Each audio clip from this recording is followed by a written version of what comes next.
Aquí tenemos un voltímetro, un instrumento utilizado para medir tensión, en el cual vamos a ver ciertos símbolos que indican cómo está construido, qué posición debe utilizarse, la máxima tensión que permite y la precisión o la clase del instrumento. En este lugar tenemos la escala que varía en este caso de 0 a 1 voltio de tensión continua. Para ver cómo se lo utiliza, primero vamos a dibujar entonces un circuito y en este caso tenemos un conjunto de resistencias conectadas a 5 voltios y para conectarlo vamos a hacerlo siempre en paralelo. Es decir, que tenemos que conectar las puntas de prueba como se indica en el circuito y vamos a medir tensión con los signos que se representan en el dibujo. Y obviamente la aguja se moverá para indicar el valor. Aquí tenemos un aparato que de forma es parecido, pero es utilizado para medir corrientes. Se llama amperímetro y vemos que los símbolos son similares. La escala también, en este caso de 0 a 1 amperes. La conexión es totalmente diferente. Aquí tenemos que conectarlo en serie para medir la corriente que está circulando por el circuito. Y obviamente la aguja va a indicar nuevamente el valor.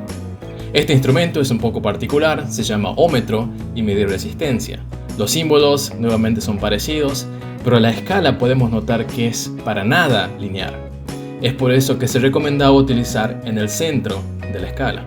Para conectarlo tenemos que tener el elemento aislado del circuito y recién proceder con la medición. Todos estos instrumentos combinados son los que nos dan entonces el multímetro. Sí, pero no este, que es un poco anticuado, vamos a utilizar entonces uno actual. Sí.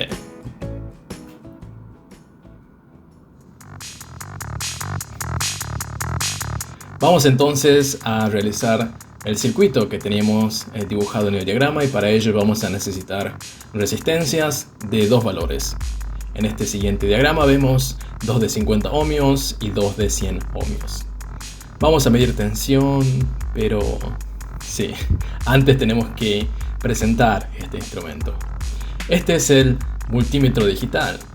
Aquí podemos ver en esta sección, se pueden seleccionar diferentes mediciones, desde tensión continua, tensión alterna, corriente continua y alterna. También se puede medir resistencia, capacitancia, continuidad, diodos, etc. Son bastantes las posibilidades. Aquí en la parte inferior vamos a conectar las puntas de prueba y es muy importante prestar atención a dónde conectamos. En especial para medir corriente, puesto de que estos tienen fusibles que si sobrepasamos la corriente que allí dice, vamos a romper los fusibles y tendrán que ser reemplazados. En esta sección tenemos funciones especiales que dependen en realidad de este multímetro en particular, pero son utilizadas para seleccionar diferentes opciones que aparecen en pantalla.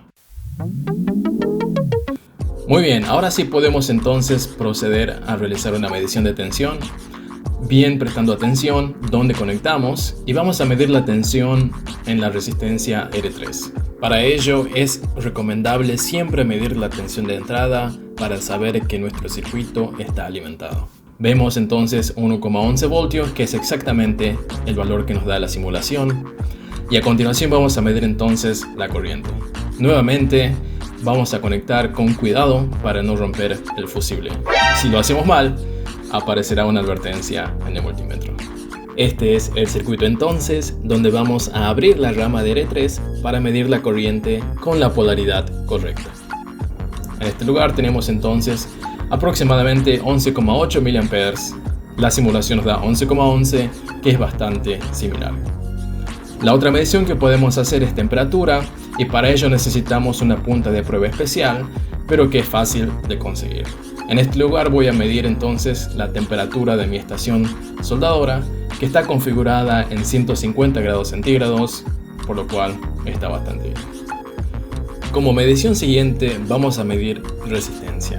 Para ello vamos a utilizar un potenciómetro, que como podemos ver resulta muy fácil y no hay escala de qué preocuparse. Otra función bastante útil es la medición de continuidad. Con esta opción podemos detectar que un circuito está correctamente conectado o tal vez que hay una falsa conexión que no debería haber. En este caso no hay ninguna conexión y vemos que podemos solucionarlo y luego comprobarlo. Otra comprobación que podemos efectuar es la conducción en los diodos, es decir, si conducen en solo un sentido. En este caso tenemos un diodo LED que necesita 2,6 voltios, el azul en este caso, porque vamos a ver que el verde, como viene a continuación, necesita solamente 1,86 voltios. Algo también interesante es que el amarillo es muy parecido con 1,88 voltios. Otra medición que podemos efectuar es la de capacitancia. Esto resulta muy útil para identificar los capacitores que tenemos sin necesidad de leer los códigos y también para entender las tolerancias de cada uno de ellos. Esto ha sido entonces el multímetro. Espero que te haya gustado, que te haya parecido interesante y no olvides de suscribirte. Esto me ayudará bastante. Te espero en mis próximos videos.